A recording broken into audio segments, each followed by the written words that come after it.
Kala itu ada seorang tukang giling yang kaya raya yang tinggal bersama istrinya di sebuah desa. Dia memiliki peternakan yang sangat besar.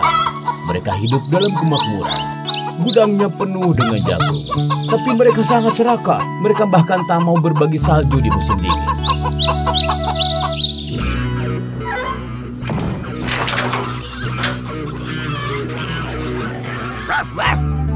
Seorang wanita tua yang malang tinggal di dekatnya.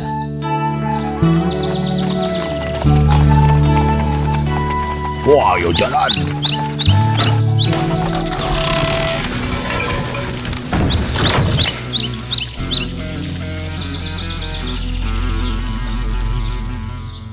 Satu-satunya yang dimiliki wanita tua itu adalah ayam bernama Pastruska.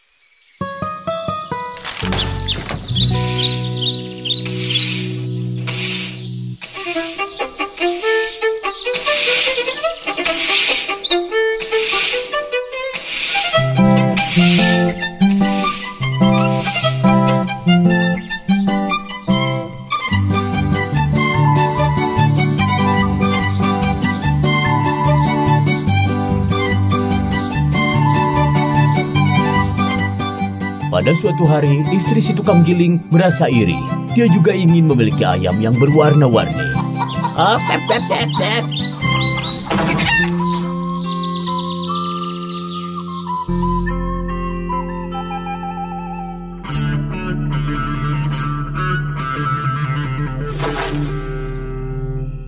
Malam hari orang tidak bisa melihat apa-apa. Kenapa kau taruh di sini? Oh.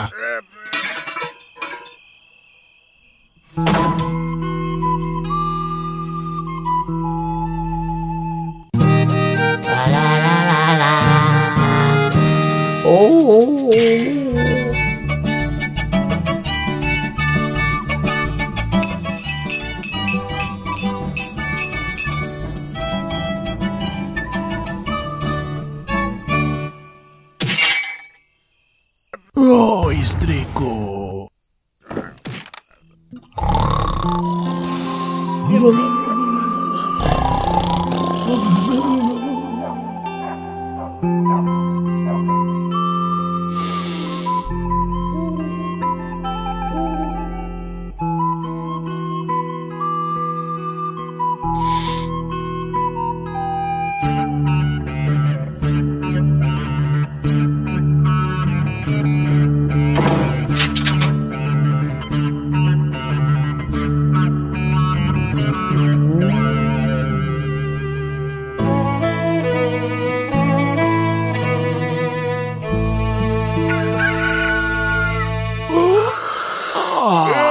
Pagi harinya, ketika si pria itu bangun, dia terkejut dengan apa yang dia lihat.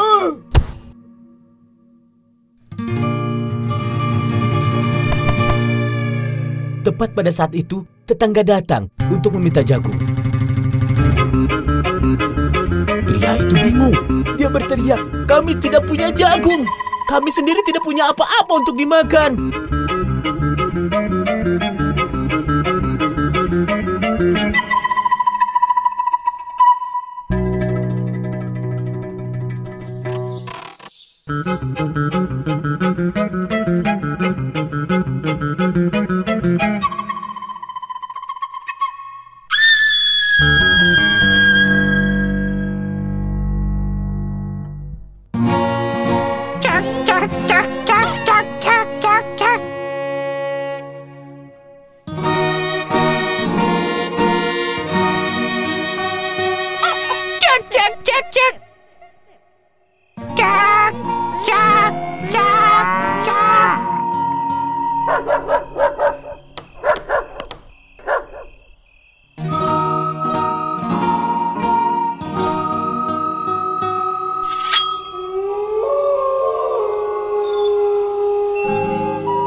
Kemudian pria itu memutuskan untuk pergi bertemu dengan seorang yang berpengalaman, si pandai besi.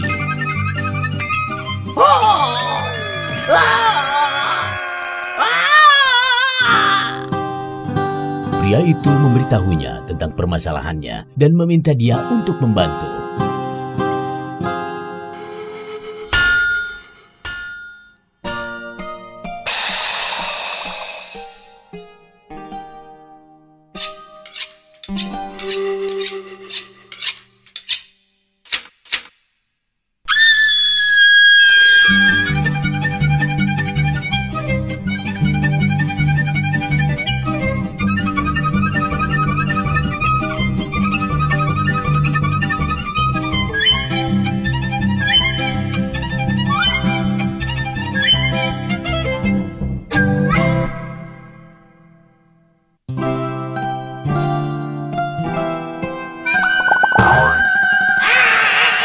Pandai besi tidak bisa membantunya. Pergilah ke tukang tong, katanya. Mungkin dia bisa membantumu.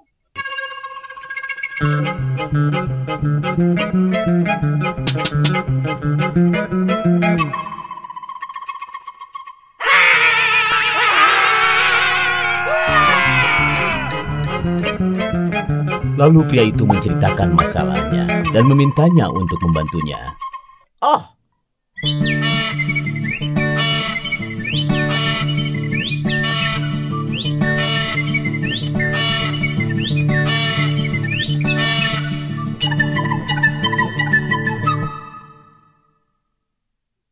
pria itu tidak menyukai ide ini.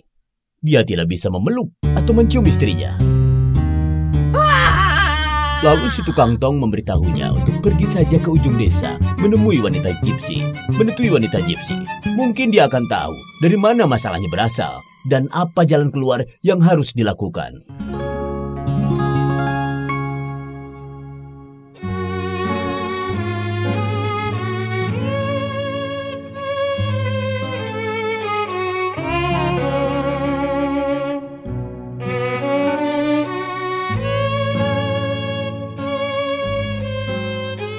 Ini sangat buruk sekali, kata wanita gypsy itu. Istrimu telah mencuri ayam Petruska dari wanita tua tetanggamu itu. Hanya satu hal yang bisa menyelamatkan istrimu dan kau juga tentunya. Hanya jika kau melakukan perbuatan baik untuk tetanggamu dan dia akan mengucapkan padamu kata ajaib. Terima kasih.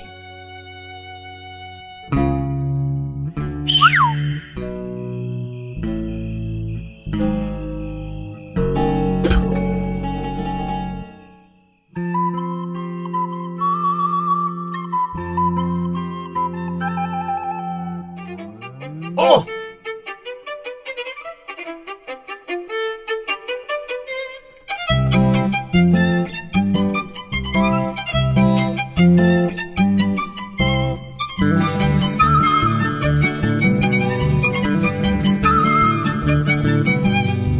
wanita tua itu bertanya pada si pandai besi dan tukang tong, bagaimana cara membalas kebaikan mereka. Jangan khawatir, kata mereka. Terima kasih, orang-orang baik.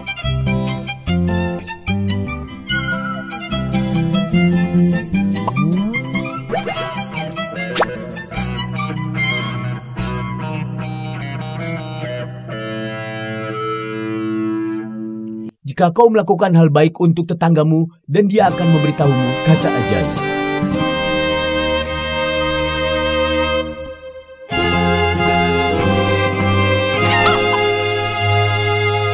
Akhirnya pria itu mengakuinya. Istrinya telah mencuri ayam itu. Dia meminta wanita tua itu untuk memaafkan mereka dan berjanji tidak akan mengganggunya lagi. Lalu wanita tua itu berkata, itu bagus karena telah mengembalikan ayam Petruskanya kembali. Tuhan telah mengingatkanmu. Lalu pria itu memberikan ayam jantan dan jagung. Dan dia berkata, ini adalah ayam jantan kecil untukmu dan jagung. Sebanyak apapun yang kau butuhkan, kau boleh memintanya kapan saja. Wanita tua itu senang sekali. Sekarang aku akan punya ayam lagi. Terima kasih tetangga yang baik.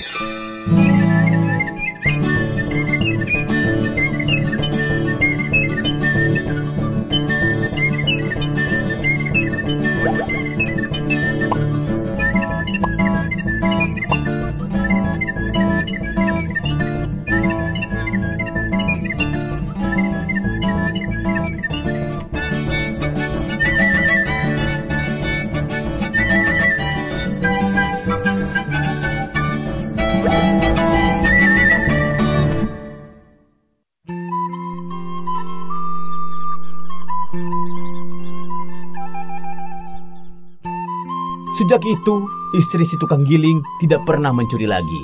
Dan pria itu tidak pernah memperlakukan tetangganya dengan buruk lagi.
Aku mendengar cerita ini dari kakekku, yang dia dengar juga dari kakeknya. Dahulu kala, kami memiliki seorang pensiunan kolonel sebagai kepala desa di desa kami, bernama Samsonov Alexei Kristantovich. Seorang pahlawan, punya banyak penghargaan. Dia memiliki segalanya, gelar, pangkat, dan rumah seperti istana, serta rasa hormat dari penduduk desa.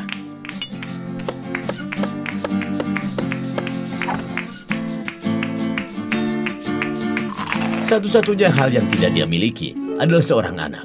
Istrinya Maria Nevedovna sangat sedih karena itu. Kemudian suatu hari, seorang peramal Gipsi memberitahunya bahwa ada ikan ajaib di Sungai Don.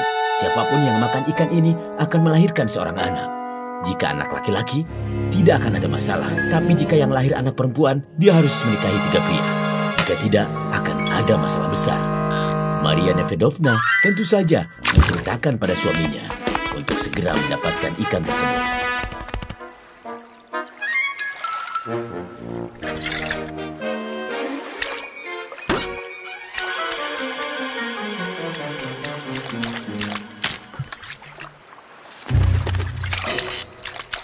Kolonel menyuruh prajuritnya untuk datang ke nelayan. Mereka mengambil jalan pintas agar ikan tidak cepat rusak. Dan itu adalah jalur yang sangat berbahaya dan tempat yang jahat.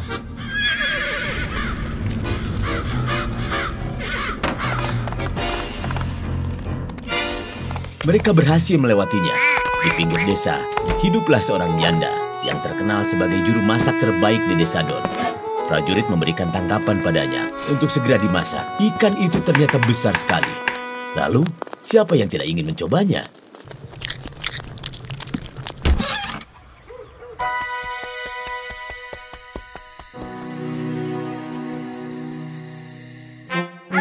Ikan itu ternyata benar-benar ajaib.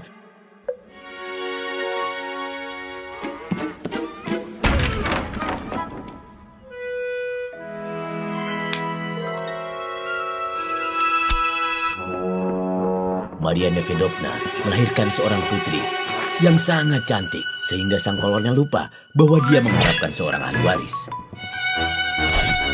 Tidak ada yang ingat apa yang dikatakan peramal itu. Janda juru masak itu juga melahirkan seorang anak laki-laki. Bahkan kucing yang memakan tulang ikan juga melahirkan anak kucing yang luar biasa hebat. Kolonel dan istrinya sangat menyayangi putri mereka, Lisaveta Alexeyevna. Dia selalu dikelilingi oleh pengasuh dan penjaga. Guru-guru terbaik mengajarinya sopan santun, musik, tari-tarian, dan tentu saja bahasa Perancis. Begitulah cara kaum bangsawan. Dan dia tumbuh menjadi gadis cantik. Janda itu mengajari anaknya, Stjopka, pada sepupunya sepandai besi. Anak itu sangatlah pintar dan pandai berbisnis. Dia akan segera menjadi seorang pandai besi.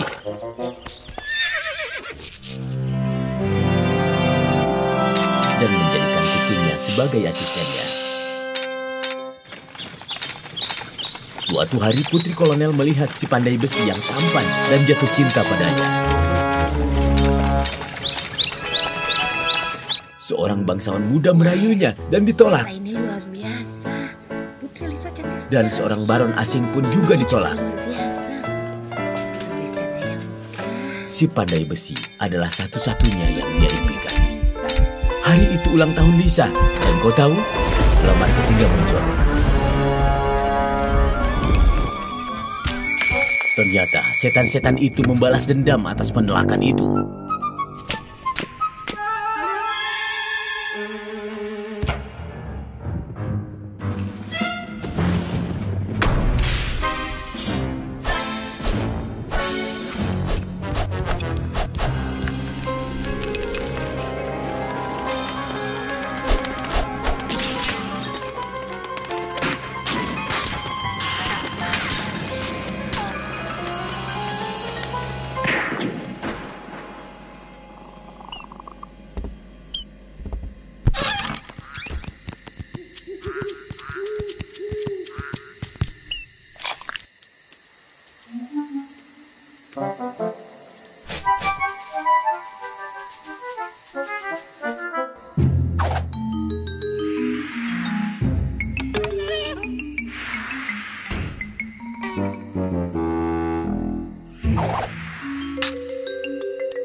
Di seluruh desa, pagi telah datang, tapi lebih gelap dari tengah malam.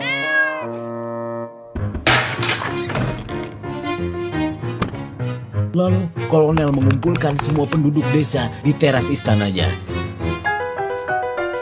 Dan saat itu, Jenderal Kropotkin tiba untuk inspeksi wilayah dan memutuskan untuk mampir ke desa kami.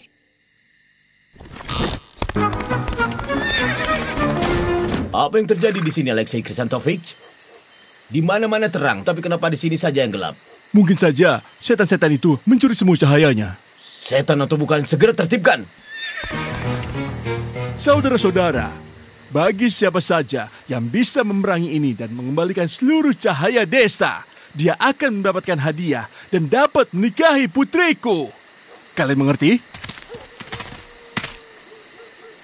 Oh, baiklah. Bolehkah aku bertanya, apakah dia cantik? Ini dia, Lisan Kaku. Dia sangat cantik. Iya, baiklah. Beri aku air. Tidak, aku butuh lebih dari itu.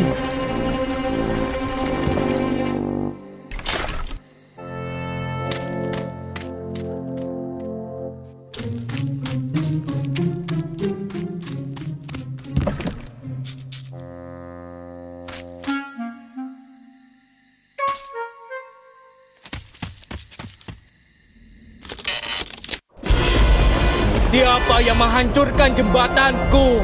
Ini aku si pandai besi. Tolong kembalikan cahaya itu atau akan kupatahkan jembatanmu. Tidak, ayo bertarung. Oke, kau jadi api, aku jadi air. Kita lihat siapa yang akan menang.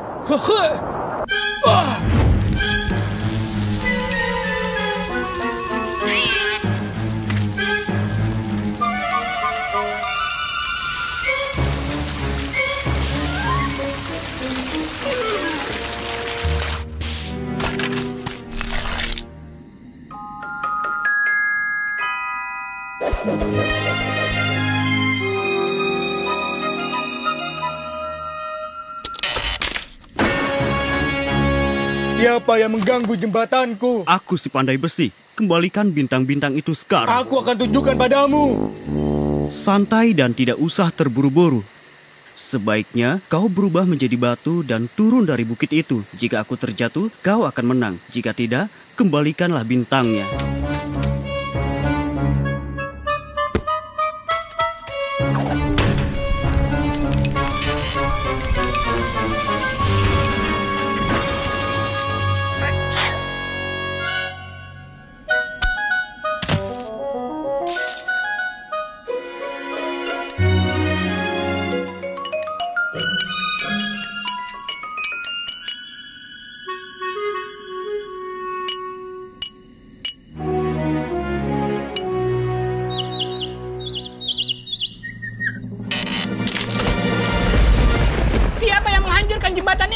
si pandai besi. Aku datang untuk mengambil matahari. Kembalikan. Tidak akan. Ayo kita bertarung. Apa kau gila? Aku sudah menghabisi 2 temanmu. Kita lihat saja siapa yang bisa bersiul paling kencang.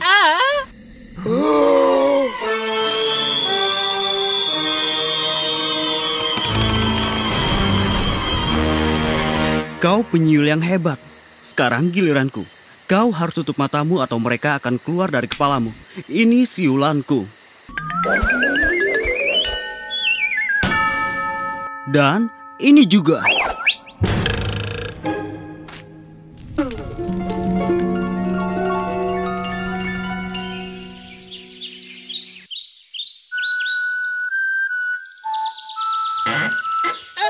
Dari mana kau belajar untuk bersiul seperti itu?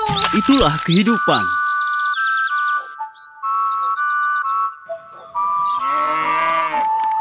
Segalanya jadi lebih baik dengan sinar matahari. Kau berhasil pandai besi, kau berhasil. Kau sangat pintar, pahlawan hebat. Jangan lihat pekerjaannya, dia sungguh orang hebat. Dia mampu menghancurkan semua setan-setan yang ada. Kau berhasil pandai besi, kau berhasil pandai besi, kau berhasil. Dia sungguh orang hebat, dia telah menghancurkan setan. Dia sungguh orang hebat, dia memusnahkan setan. Ini dia pahlawan hebat. Menantuku, kekasihku. Pernikahan yang meriah, para tamu datang dari atas dan bawah sungai Don. Bahkan Jenderal Kleopatra pun muncul.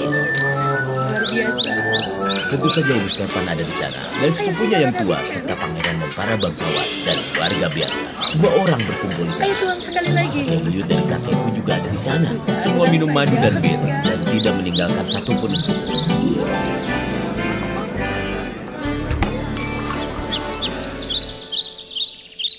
Stepan dan Lisapeta hidup bahagia selamanya untuk menyenangkan semua orang. Mereka menyewa iblis untuk menjaga ketertiban. Bahkan bubuk neraka berguna untuk menakut-nakuti orang.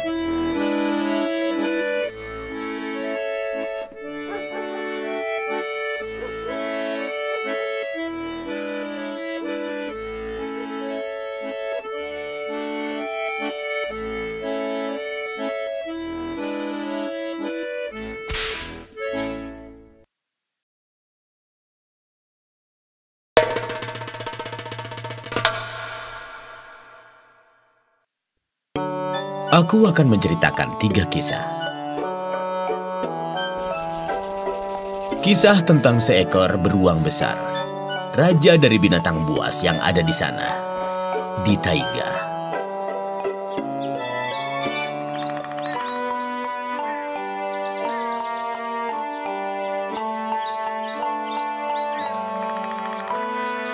Saat itu musim semi telah datang. Beruang tidur di sarangnya sepanjang musim dingin. Dan di musim semi, sarangnya meleleh.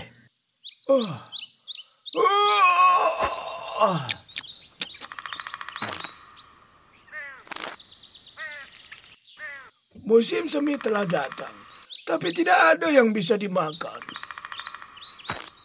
Mengapa tupai memiliki garis di punggungnya? Tidak ada beri, bahkan kacang. Lalu si beruang itu pergi ke hutan mencari makanan.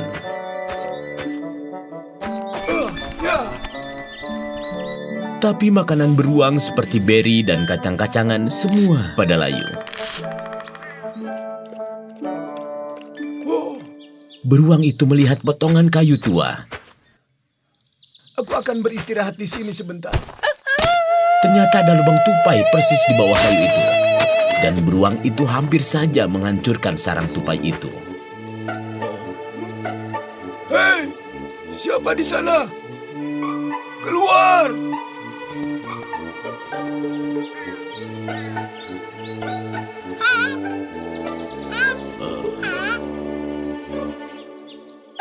Halo Tuan Beruang Besar, apa yang kau inginkan? Hai tupai. Mungkin Mungkin kau punya sesuatu yang bisa dimakan? Tunggu sebentar. Tupai itu menyimpan buah dan akar di lubangnya sejak dari musim gugur. Baik, aku punya ini. Lalu tupai itu mulai berlari bolak-balik. Di sini dan di sana. Di sini dan di sana. Di sini dan di sana. Di sini.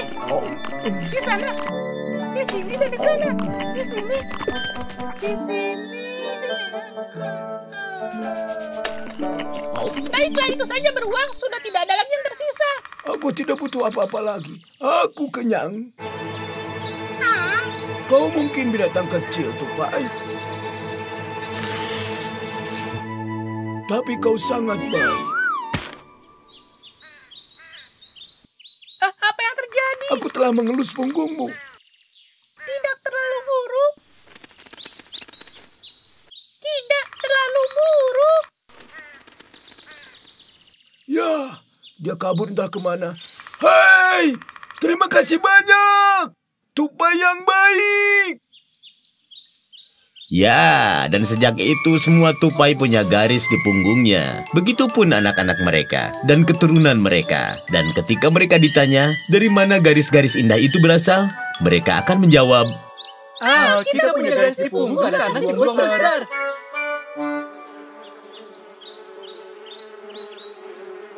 setelah musim semi yang dingin, musim panas yang kaya akan buah beri, madu, dan kacang-kacangan mulai tumbuh. Oh, panas sekali. Ya, di sana banyak makanan, tapi matahari begitu menyengat. Beruang itu bersembunyi di bawah pohon untuk menghindari panasnya matahari. Asal mula seekor ikan mas krusian menjadi tipis. Seekor ikan mas krusian tinggal di danau, dan dia adalah seorang pembual dan pengganggu.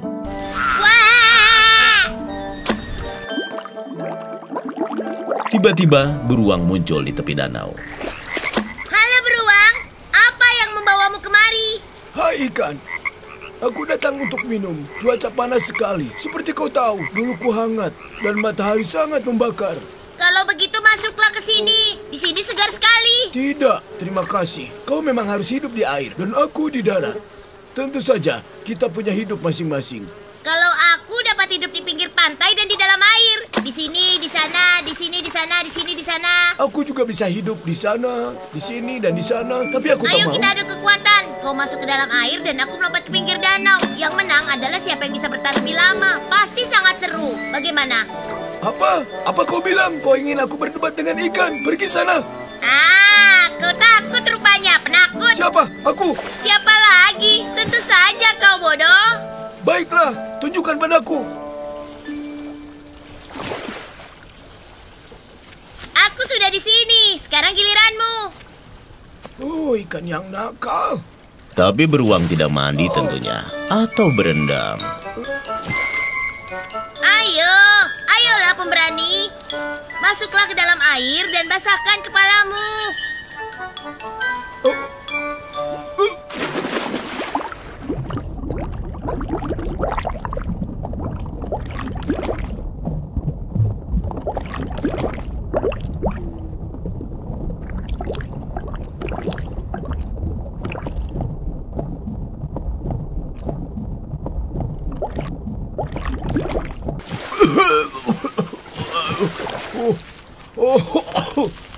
Aku tidak ingin menguji kekuatan kita lagi. Itu sungguh berlebihan. Aku hampir saja tenggelam karena ikan kecil itu. Ya Tuhan, aku bodoh sekali. Kau kalah. Ternyata kau pengecut dan lemah. Biarpun aku kecil, tapi aku kuat sekali.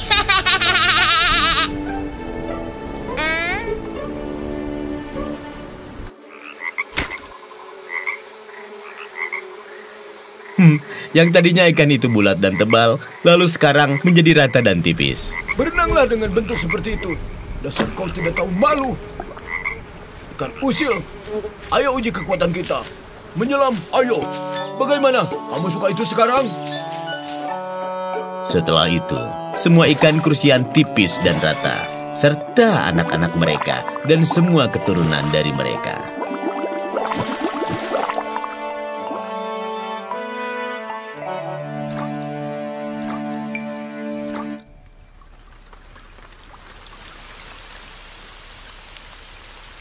Musim panas hijau yang cerah berubah menjadi musim gugur. Semua menguning dan hujan.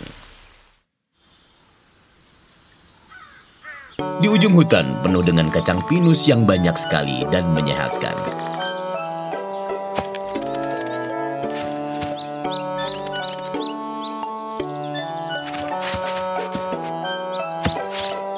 Beberapa burung terbang ke selatan, dan yang lain tinggal di wilayahnya sendiri. Untuk bertahan hidup di musim dingin yang kelaparan di taiga, seekor burung pelatuk harus mencari kacangnya sendiri.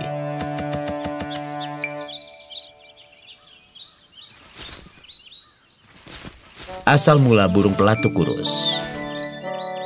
Beruang teman baik kita juga berjalan-jalan di sekitar taiga sambil menggoyang-goyangkan pohon pinus. Untuk persiapan tidur musim dingin nanti dengan perut yang sudah penuh terisi dengan makanan. Sungguh sulit untuk beruang tua sepertiku untuk membungkuk dan mengambil buah pinus yang jatuh. Seandainya saja mereka bisa mengumpulkan diri mereka sendiri, sungguh sangat memudahkanku.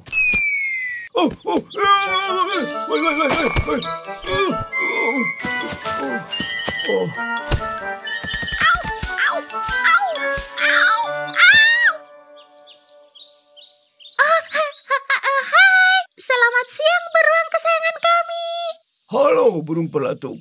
Apa yang kau lakukan dengan buah pinus itu? Aku telah membawakanmu biji buah pinus terbaik, dan aku bisa membawakanmu 10 lagi seperti ini.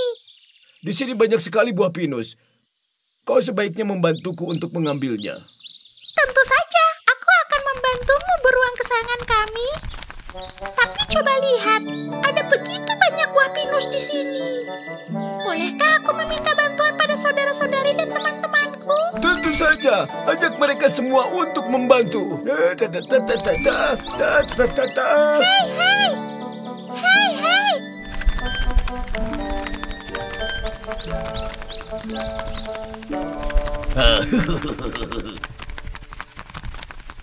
Ayo burung, ambil buah pinus itu.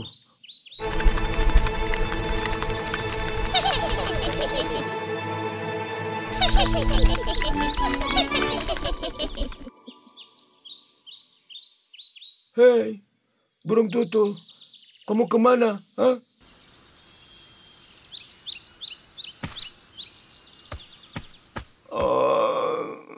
Ini juga milikku.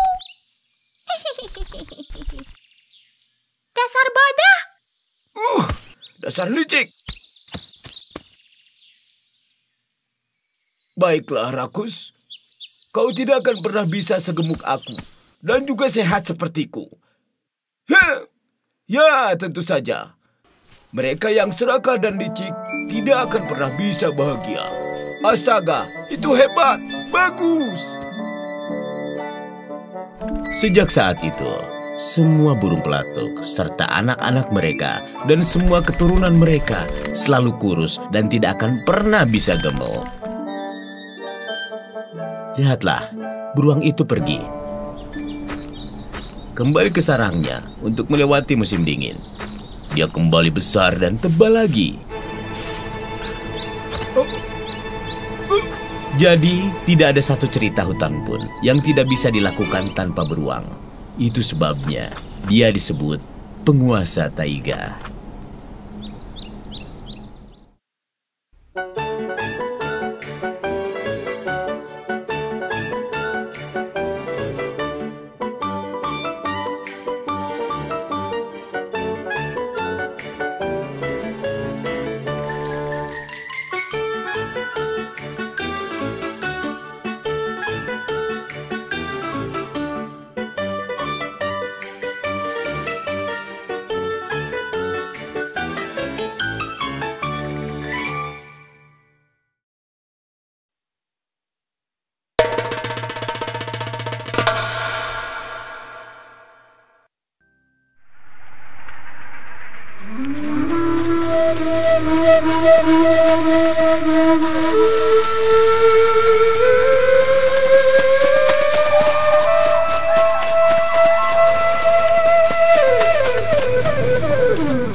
Di masa sekarang ini, ada dua jenis tipe orang. Yang dirampok dan merampok. Dan ada juga monster yang merampok para rampok. Dan tentunya dia bukan seorang manusia. Dia adalah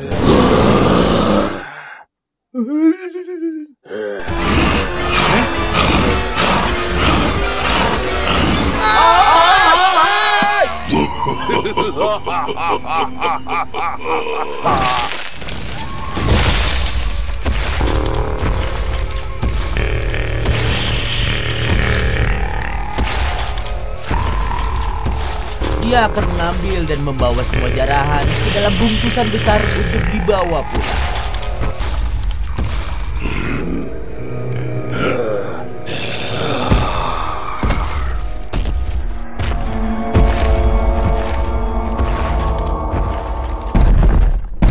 Dia juga punya seorang istri.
Pada suatu hari, dia hendak keluar untuk berjalan-jalan.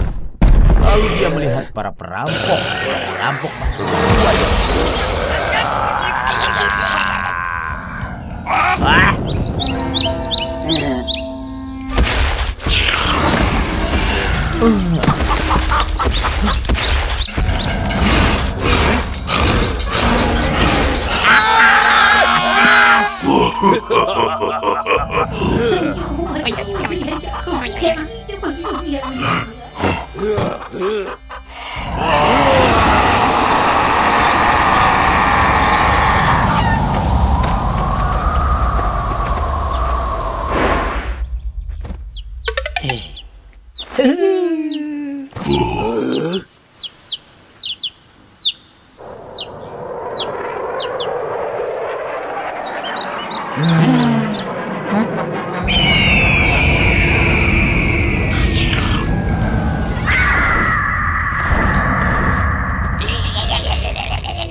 Panggilan dari pasangan tua itu diabaikan dan dia terus berjalan.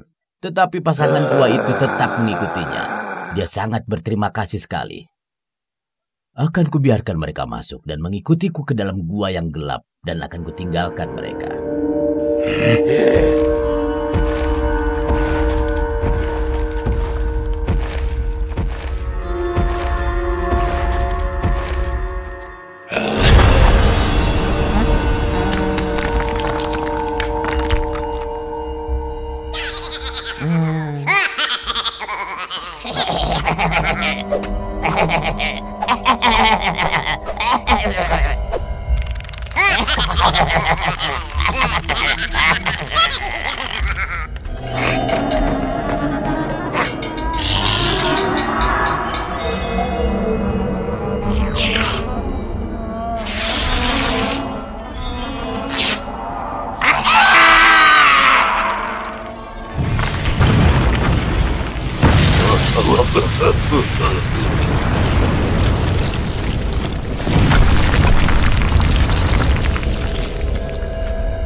Sang monster memandangi pasangan tua itu dan merasa kasihan. Mereka tak berdaya lagi.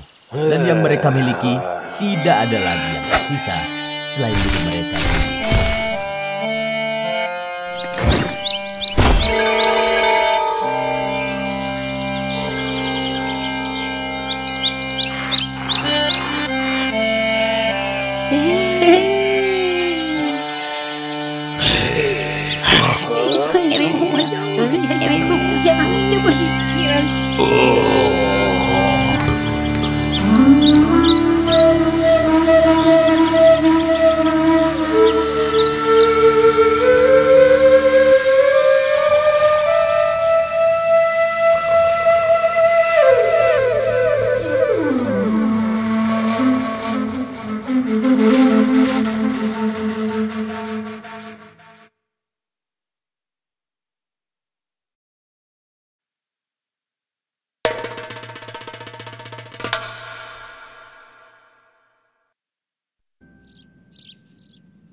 Kurang ajar, dia mengotori bajuku. Pergi sana.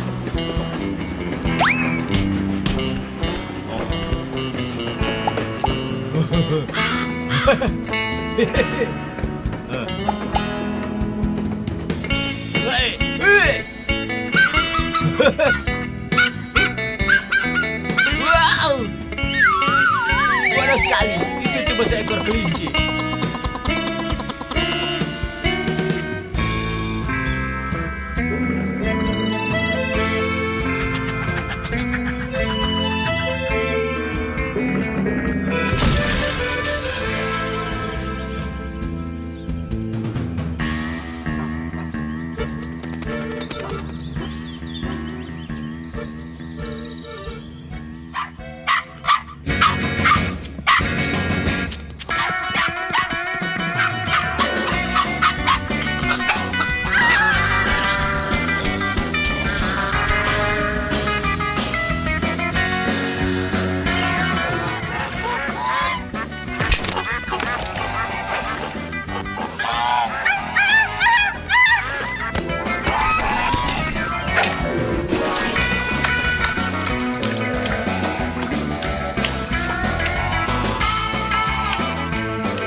Hebat, Roska. Pintar sekali menangkap ikan sebesar ini. Ini cukup untuk dijadikan 3 tong ikan asin.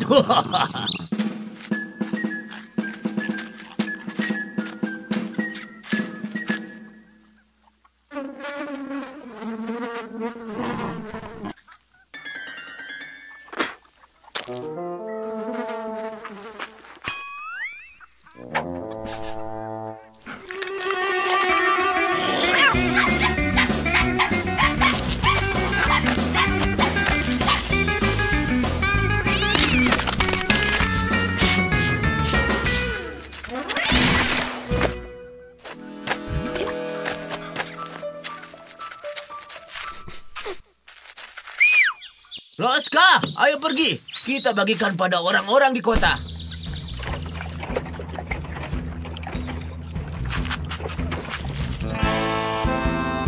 Hei!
Hei, siapa itu?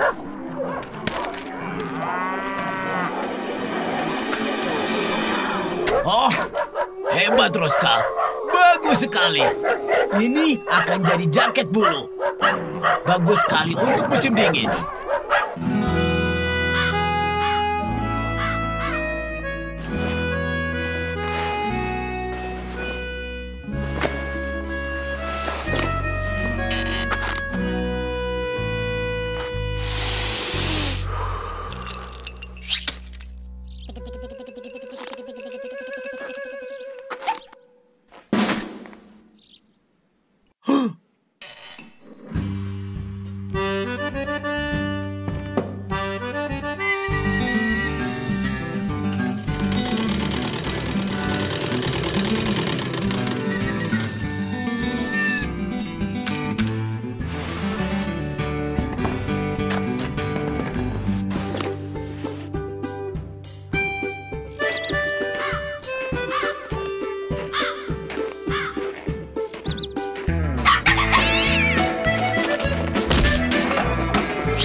Hebat, Roska.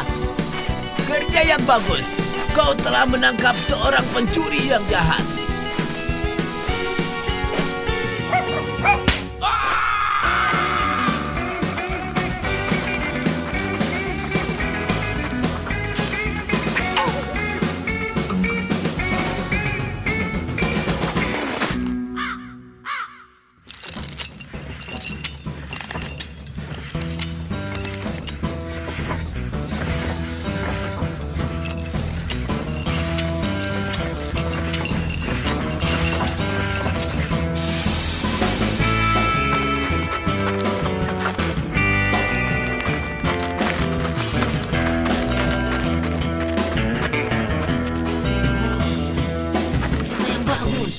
Bahkan ada tungku di dalamnya.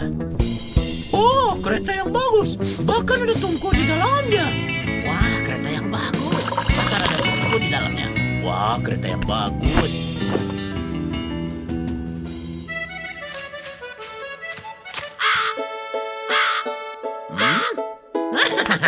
Aduh. Oh. Oh. Aku mau itu. Aku mau itu. Aku mau itu. Ho ho. Ho ho ho. Ho ho ho ho. Ho ho ho ho. Oh, aku mau itu. Apa? Wah. Wah. Wah. Oh. Ho ho ho. Aku mau itu.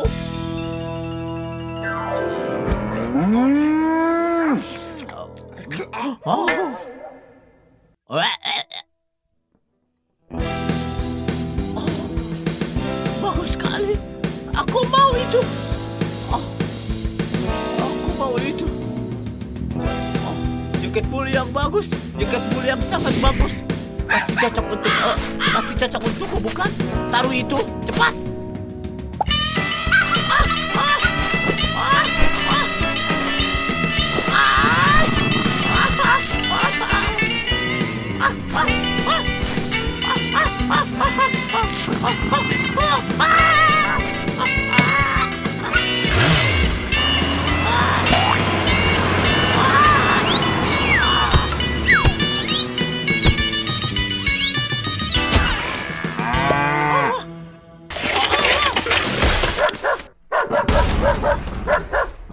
Aku mau itu.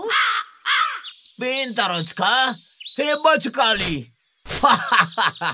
Tuan yang sangat rakus telah pergi jauh sekarang. Dengan begitu, dia akan selalu mengingat jaket bulu ini sepanjang hidupnya.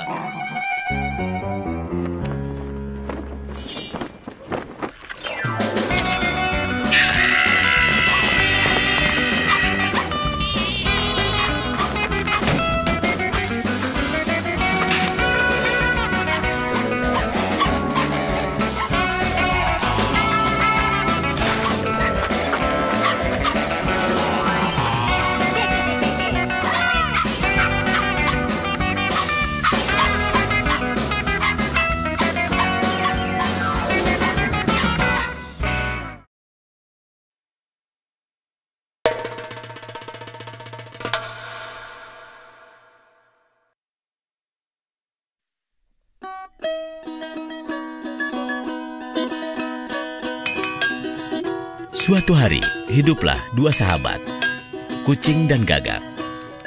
Mereka membuat barang-barang yang berguna untuk dijual di pameran. Seorang gadis kecil yang lucu tinggal bersama mereka. Mereka memanggilnya Ziharka. Dia sangat suka permainan dan bermain dari pagi sampai malam.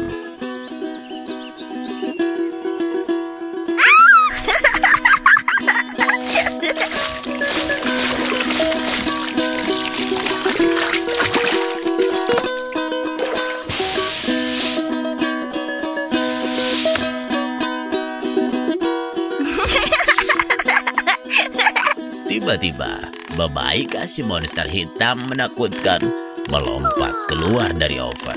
Dia mulai menangkap anak-anak nakal dan menyeretnya kembali ke rumah. Begitulah Babaika, aku tidak nakal.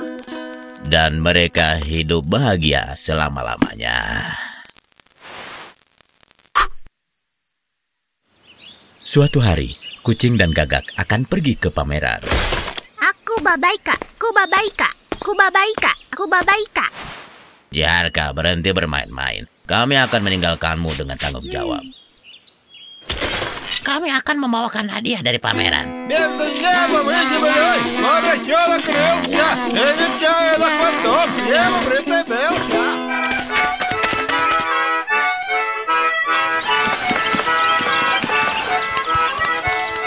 Kelinci, kelinci, ayo bermain. Hei, kelinci, ayo bermain. Kelinci, ayo bermain. Hei, rubah, ayo bermain.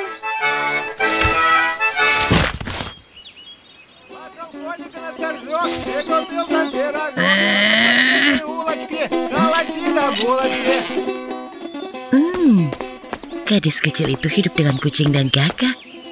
Kenapa aku tidak memakannya saja ya? Semoga saja dia tidak masuk ke dalam rumahnya.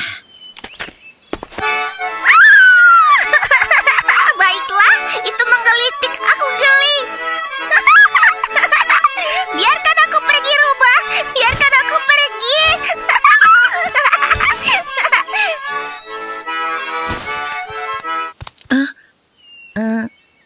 Apa ini gadis kecilmu yang bermain di jembatan? Dia tidak apa-apa kan? Aku taruh sini ya. Ziharka, kunci pintunya. Jangan biarkan dia masuk. Dia tidak punya urusan di sini. Dia tidak punya urusan di sini. Tetapi rubah jahat menunggu sampai Kucing dan Gagak menghilang di balik bukit dan kembali berlari ke arah Ziharka. Dan sekarang, rubah berjalan kembali di sekitar jendela rumah, berpikir Ziharka akan terpancing keluar dari rumah. Hei, Kucing dan Gagak mengajariku untuk tidak membiarkanmu masuk. Aku cuma ingin bermain bersamamu. Benarkah? Apa yang bisa kita mainkan? Main apa ya? Ayo bermain, seperti kamu bermain dengan kelinci dan mengejarku. Aku akan menjadi kelinci, dan kamu rubah menangkapku.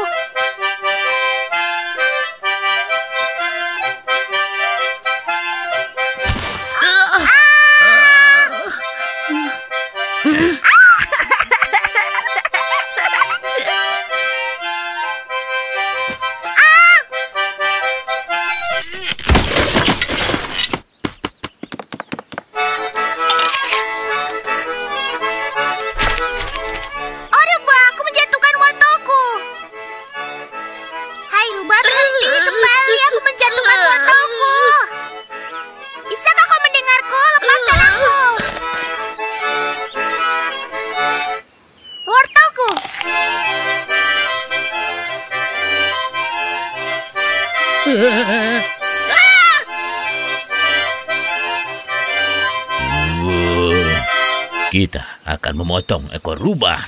Oh, kita akan...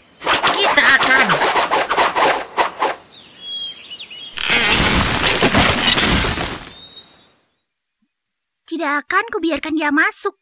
Kita hanya bermain. Ziharka, jangan pernah bermain dengan rubah. Rubah itu akan menculik dan memakanmu. Jika tidak, Babaik akan menangkapmu. Apakah sudah jelas? Yap.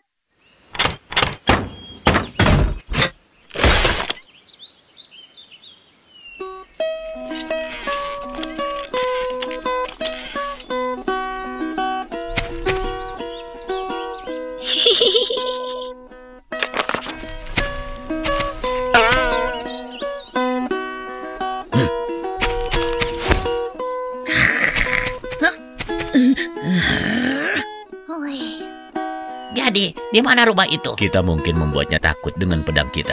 Ayo, segera berangkat ke pameran. Pameran akan segera berakhir. Kali ini, rubah menunggu sampai kucing dan gagak sudah berada lebih jauh dari rumah. Sekarang mereka tidak bisa mendengar gadis kecil itu lagi.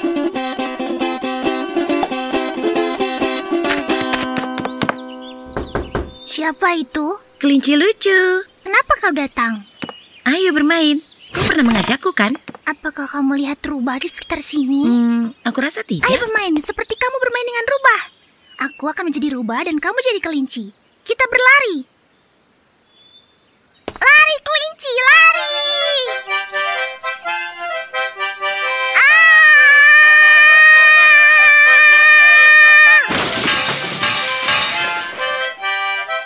Hai kelinci, kelinci, aku menangkapmu. Kau kena. Dan aku bukan kelinci lucu sungguhan.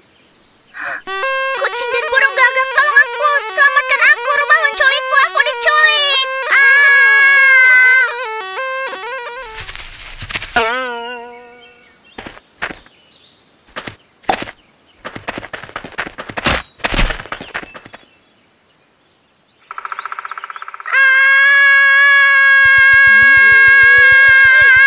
Diam! Aku tidak ingin kau memakanku. Tapi aku tidak mau memakanmu. Kau tidak akan?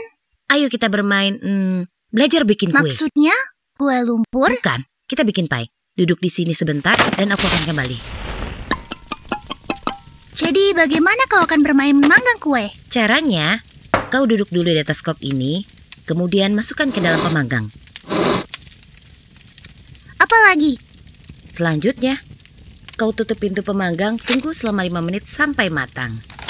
Ayo, lepaskan skop itu dan langsung meringkuklah. Bagaimana? Aku tidak tahu bagaimana caranya meringkuk. Bagaimana? Ayolah, kapan kita mulai makannya? Sini kutunjukkan. Kau naik ke atas skop ini, lalu turunkan kakimu dan tutupi wajahmu dengan tanganmu seperti ini. Mengerti? Ya, aku mengerti. Kue ini berada di atas sekop dan akan masuk ke dalam pemanggang, kemudian tutup pemanggang dan tunggu selama 5 menit sampai benar-benar matang. Kucing dan gagak akan kembali sebentar lagi bersama dengan kue pie manis dan kue-kue manis. Hai rubah, aku harus kembali ke rumah. Ayo lanjutkan permainan kita besok. Kue manis, iya. Aduh. Tapi aku tidak tahu jalannya.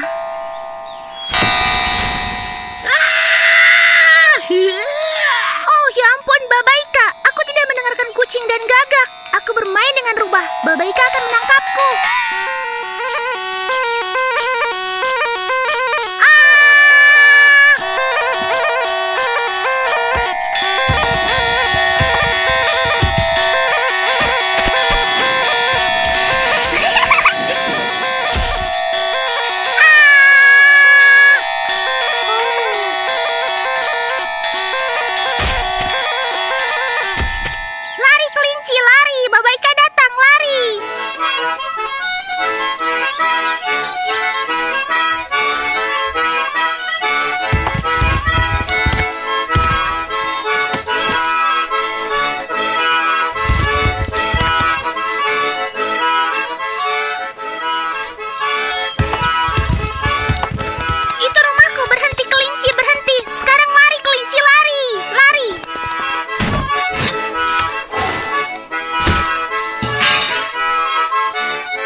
Siapa itu? Rubah? Ya, Rubah.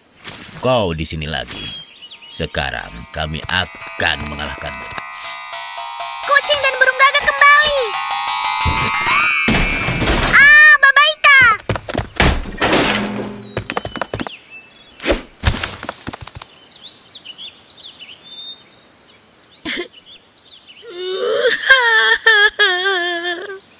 Malangnya hidupku, aku kelaparan.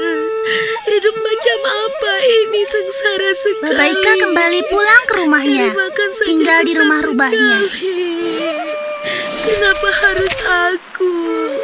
Hidupku sangat menyedihkan sekali.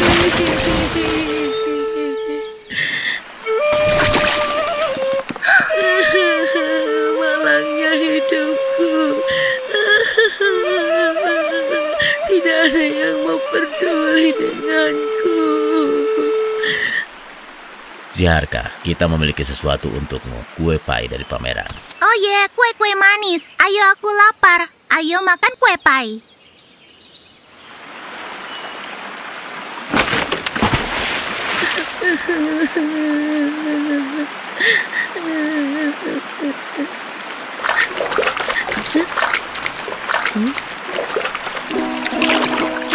Tidak, Baba Ika datang karena saya bermain dengan rubah. Kelinci dan saya berlari dengan kencang, sehingga rubah tidak bisa memakanku. Kita memainkan permainan membuat kue, tapi tidak bisa menyelesaikan permainan itu. Baba Ika ingin menyeret kelinci ke dalam gua tempat dia tinggal. Karena gua milik rubah sangat kotor, penuh kecoa. Rubah tidak lagi mau menangkap Ziharka sejak itu, karena ia selalu mendapatkan masalah.